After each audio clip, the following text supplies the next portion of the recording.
so now what are we doing? I don't know. This is actually feeling kind of... This is feeling stupid, Yeah, isn't it? Right? yes. Because that's your problem. That is my Is that the problem. problem? Like, we don't say it. Yeah. But it wasn't as good as the first time. But No, it wasn't. Don't put that in. I will not. Great. Absolutely. Was that unhinged? Yeah, but it could be fine. Welcome back to the channel. Elena and I have actually been in a little bit of a reading slump for the past few months. We have really been struggling to find books that we are enjoying, that we feel super invested in. There have been a lot of books that we were really looking forward to that have just not hit. And yes, a lot of duds. Yeah, this has been a topic of conversation between the two of us pretty heavily. We've started to realize that there are some patterns to why we've been struggling. And one of those happens to be with the genre of romantasy. Now, you may or may not know, I used to be a severe romantasy snob. I was an epic fantasy only kind of gal for a long time. But Erin and certain amazing books have really changed my mind on the genre. Unfortunately, it feels like I'm having to weed through a lot of those duds we're talking about. And it's the same issues coming up over and over. So we thought we'd bring this to you today and just kind of chat about it. Just like air our grievances. Yeah. You know that I am a huge romantasy fan. I still stand by a ton of these books, but I have struggled lately, and I feel like that's okay. Sometimes you do struggle with your favorite genres, and I'm hoping that this video feels cathartic for both of us, and we get out all of these grievances. Yes. We need to break the slump. Yeah. Maybe you will have noticed some of these same patterns, and you're as frustrated as we are. Maybe you can recommend some romantasy to us that breaks these patterns. That's what we really need. So drop those in the comments. Or you can tell us that we're being whiny and we need to shut up.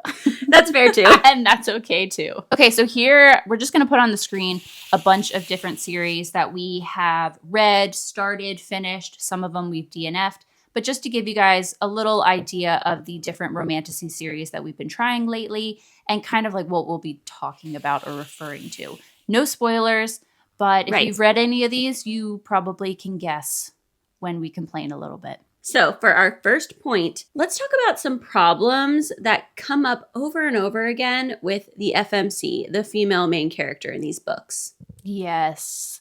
I have kind of very loosely put them into two categories. The first is probably Elena's least favorite of all time, and it is basically the naive, reckless, incompetent, makes terrible decisions and stands by them at the detriment of everything. Some kind of like doesn't want to kill people type FMC. There are so many of these in romantasy books. So you have that on the one hand. And on the other hand, you have what I like to refer to as the Aelin. The badass, the tough, like take no prisoners. I'll just like kill first and ask questions later. I'm so hard. FMC. Also incredibly annoying. Probably my least favorite FMC. Yeah, I think we both have personal issues with each of these archetypes. Yeah, and there are obviously ones that are in between. But these two camps keep coming up over and over again in these books, and it has got to stop. The first group, I really feel like it almost feels like you're watching one of those bad, cheesy horror movies, and the kids are like, you know what we should do? We should split up. Let's walk into the haunted house and then split up. Ooh, spooky noises. Let's open the door. You know, and you're watching yelling like, at the screen. Are you stupid? Don't do that. Why would you do that? And that's what these characters are like. It just comes off as inept. It's like, please think things through. Yes. I've been looking at a lot of Goodreads reviews in preparation for this video. And one that stood out to me is somebody said that at some point, compassion is just a lack of common sense. And I feel like this sums it up. Is these FMCs just like lack common sense. If someone's trying to kill you, you have to kill them. You can't save everyone. Yeah, I think the author in those cases is trying to preserve this sense of goodness about our main character, but it just makes them less likable because it's such poor decision making. It's frustrating. It's at the detriment to themselves and others. Yeah. And then in the I'm so tough camp, I think that this, like, the issue with this is that a lot of these books pretty much rely on telling rather than showing. So they might tell you that X character is the best assassin in the entire world, but then struggles to literally kill like the first person in a death match. You feel like you're just like watching a PowerPoint or something about someone. That's kind of so how true. I feel. And especially for these really hard characters, it already feels super overdone or like over characteristic. Again, in a Goodreads review, I honestly thought that this summed up this characterization perfectly by saying, our main female character is hard to relate to because there is nothing relatable about her. She doesn't show us anything deeper than the outward character of a confident action star. And that is the thing with these hard characters. They're not relatable because they just go killing first and then asking questions later.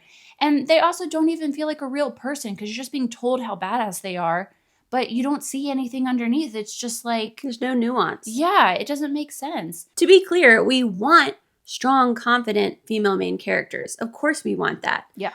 But we want to be shown that they are strong and confident. And ideally, we want to see some character development that gets us there. I want to see her become a badass. Yeah. I think what we're just trying to get at is it feels either one extreme or the other, and that leaves very little room for realistic character development, which I think we're all looking for in these books. I wish that there were just a few more neutral characters that maybe end up leaning one way or the other, but you see that progression. You see how they got there, and it It feels makes sense. less like a stereotype, less like a trope, and more just like a person, like you feel invested in them coming to those realizations about themselves. And I think a great example of a female main character that does it well is Rowan For from the sure. Lachlan Feuds. We That's the reason we love that series so much, is because she has her own unique personality, and you see her grow over time, and you see that she's tough and that she can take care of things herself, and you see the layers of like why she's having certain emotions. They make sense in her decision making. It makes her feel more relatable. Nothing feels shoehorned in. It Right. all kind of like fits. So there are strong FMCs out there. We're just seeing far too many of the two types we mentioned. Let's go ahead and jump into the male main characters while we're at it, because I think we also have some grievances on that end. My grievance right now is that I am honestly very, very sick of the lovesick MMC. Specifically the ones that had a personality or had some mystery and were super cool until they get together with the FMC and then literally lose all personality and become a lovesick puppy who do nothing but obsess over the FMC and lose literally all character. Yeah, and start making terrible decisions that they never would have made beforehand because they're Because just so of in the character. love. Yeah, because they're just so in love. And like I know a lot of people like that, and I do get the appeal. But my problem specifically with this is that when you erase all of the character traits of this MMC, we are left solely with the FMC as a compelling character. Ooh, true. And that is not happening. The FMC is not compelling enough to carry the whole freaking series. So when you Yeah. remove that MMC's personality traits, it just becomes really hard to read. Yeah, that's an excellent point. The MMCs that I don't care for are the ones that are just straight up problematic. They're abusive, they're controlling, they're Edward from Twilight, know? Yes. Yeah. And don't get me wrong, I totally see a place for sort of playing out this fantasy of the dark, possessive love interest in the safety of a romantasy story. Yeah. Totally get that. That's kind of a different thing to me. The problem for me is when these characters are doing abusive, horrible things to the FMC and it's being presented as super romantic. This is what we should all strive for. Yeah. They romanticize a couple of problematic things too frequently. Yeah, and there are some things that just lines that shouldn't be crossed, for me at least. Unless it's a book that you're going into knowing, okay, this is a dark romance. Yes, I agree. If you know up front what you're in for, great. But it can feel a little traumatic when you're not expecting it, and then you're still confused because you're like, am I supposed to love this guy after this? Like, oh, is this actually okay? This is hard to come that back he's from. Taking advantage? Yeah. And going along with this problematic MMC character, I think, is the virginal FMC trope. I just think there's a little bit of internalized misogyny going on in a lot of these romantasy stories. And to me, there's a difference between playing out a fantasy in a safe way and romanticizing problematic dynamics that don't represent the modern day woman, you know? Agreed. I don't think that there's enough FMCs that have any experience. I feel like almost all of them that we read are these 500-year-old males who have literally been doing it since they were like 10, which is not true. But it feels that way. And these inexperienced, like 18-year-olds. 18-year-old girls who go into these situations like having not a clue. And I do understand what they're getting at here, but I agree. Like, this doesn't really line up with the modern woman. Yeah. It doesn't feel right sometimes. It almost feels like it's an appeal to the male gaze. Yeah. When I think we can all agree the majority audience of these books are women. For sure. Okay, let's move on to the writing issues as a general concept. Problems with structure. Yeah. World building, all of that. Yeah, speaking of world building, the world building! You need some world building in your fantasy world. We shouldn't have to say that, but it feels like you either get info dumping or nothing. Yeah, you either get like a 20-page glossary at the beginning, or you get absolutely, no world building and you're just thrown in and you kind of have to just make it up in your own head as you go. Oh, that's so true. You literally start to just like, invent your own. Yeah, and that from the get-go makes it feel harder to immerse yourself. It's frustrating when you have no idea what's going on as you're reading through the book. And it's one thing if the main character also doesn't know. Yeah. Then you can discover together what is up with this world. But when the main character seems to know, and I don't know, and then it doesn't get explained, or worse, it gets explained to me in a super long chapter of all dialogue that feels totally out of place and unnatural. Yeah. I just end up feeling lost. I would also like to specifically call out books that do not have any sort of map, which I didn't think was possible. But I've recently come across a romantasy novel that does not have a map at the beginning. Look, y'all know that I am frustrated by these 20-page glossaries, but I'm telling you, I need a map. You reference the map. I reference the map. I need to get a sense on of one page. distance. I need to see what you're talking about. If you're talking about an enemy territory or an enemy kingdom, where are they in relation to Are they right next to us? Are they over the mountain? Exactly. Are they across the ocean? I'm sick of this. Like, I need to have a little more context. Even if you tell me, I need to visualize the location. Okay? It's funny. I just saw someone in a vlog say that they never reference the map. And I was like, what? That's crazy. So tell us in the comments, do you actually reference the map? Or is it just us? What if it is? Oh, no. I stand by it. Should we talk about the plot? Let's talk about Should we the talk plot. about the lack of plot? I mean, look, we get that these books are supposed to be romance heavy. We want the romance. Yes. But does your plot have to be bad? There are hardly any of these romantasy books that I don't feel have overly complicated their plot or thrown in random plot devices specifically for the romance and then either abandoned them, glossed over them, just like... Or put in like a deus ex machina to just resolve the conflict. Yes. And just made sure that all of the plot is basically in the shadow of the romance to the point that it is distracting. I mean, these are pretty heavy topics that we're talking about. The end of the world, usually. As much as I love the romance, I do kind of feel like the end of the world is a big deal. And sometimes I'm confused because it doesn't feel like anybody else seems like it's a big deal. It feels like the conflict is just ferrying us from one spicy scene to another. Yes. And it's distracting because my willing suspension of disbelief is very challenged when you have a spicy scene that's happening, for example, in the middle of a war camp, and the author describes the moans of the dying happening all around the tent. I especially think that this is a problem in the last book of a series, because in the last book, things are obviously coming to a head. The big battle usually is about to happen. Things are tense, but it usually is also when the two main characters have already gotten together. Usually. Right.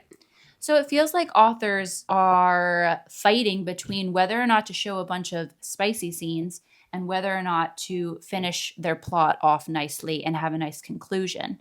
And I just don't feel like spice should come at the expense of the plot. There are ways to put the spice in the story and have it make sense that aren't completely unbelievable, unrealistic, distracting. In the context of the plot. Right, especially in the book where you're thinking everything's got to happen here. There's only 20% of this book left. Is it going to happen or not? Right. We've been building up to this forever. Not a good time for a 3-day sex marathon. No, I know. I actually have come to appreciate Kingdom of Ash, the Last in the Throne of Glass series, a lot more, specifically because it is a huge book that tries to conclude every single plot that she has put forth in the past 6 novels. Good, yeah. And it makes sense. The final conflict of that book takes up a lot of time, and that makes sense to me. Yeah, it does. It does. You know, and like I feel It should like be that that way. should be yeah, it should be that way. We're not saying there shouldn't be spice. No. We're reading romantasy. We want romance. Yes. We just want it to make sense. Yes. Is that so much to ask for? I guess. This is making me wonder, is there like spicy, cozy fantasy? Like low stakes conflict? That seems like a good time to add in some spice. Am I wrong? Should we write a book? Should we write a spicy, cozy fantasy book? I actually don't know of any. I mean, nothing's coming to mind. Okay, our next gripe with the romantasy genre at the moment is how they are marketed. And I know that can mean a lot of things because obviously there was a lot of hullabaloo with the marketing of Fourth Wing and how some romantasy gets more hype than others based on how they are marketed. That is actually not what we're talking about, even though I do understand that that is a... That could be a whole separate video. Yeah, it could. My issue is when books are marketed in a way that becomes very misleading or basically like pigeonholes the story. For example, What the River Knows. When I picked this up, I was told that this is essentially a romantasy version of The Mummy. We all want that. Who does not want that? Unfortunately, this was a great disservice to the film The Mummy. Because this book was nowhere near as good as The Mummy. And I, in fact, was very frustrated that I had come into it with an expectation that was nowhere near the same. It felt misleading. I felt kind of tricked. I might have enjoyed this book better if I had not gone into that expectation. Just because a book is set in ancient Egypt and talks about Cleopatra does not mean it has to be like The Mummy. Let the book stand for itself, and then maybe people wouldn't be disappointed. Yeah, and this can work in the opposite direction as well. Like The Serpent and the Wings of Night, I kept hearing, oh, this is The Hunger Games with vampires. And that turned me off because I was not a fan of The Hunger Games. I think they're really juvenile. I mean, they're YA, and Controversial. For me personally, that was not a recommendation. But The Serpent and the Wings of Night is nothing like The Hunger Games. There are technically deadly trials, multiple deadly trials, but not a Hunger Games trial. That's a totally separate type of story. So I felt like that made me think it was going to be a lot more watered down than it really was. You almost didn't pick up that book because of that comparison. Yeah. I feel like the reason that all of these books are trying to market themselves as like spicy versions of an IP is because the genre is so oversaturated that they are trying to find a niche. And I get that, but I really, really don't think it ever works in their favor. I think ultimately there are books that avoid these pitfalls in the romantasy genre. Agreed. The genre is just becoming oversaturated. Yes. And we are looking for those gems. We are looking for the ones that avoid these common pitfalls. So to conclude, please let us know which romantasy series we should give a try, which ones you think are genuinely good stories that are well written. Yeah, we love spice, we love romance. It's none of that. It's just we need to find some gems again. I feel like my personality is in question right now. Oh no. I literally just did a video like 6 months ago about underhyped romantasy. I ended up hating one of the series. True. And not feeling very strongly about most of the others. Like I need some redemptions here. So please let us know in the comments what we should be picking up next. Yeah, because when this genre hits, it hits. Yeah. That's what we want. Please like this video if you enjoyed hearing our rant. Let us know what issues you have with romantasy in the comments. And until our next video, we'll see you later. See you soon.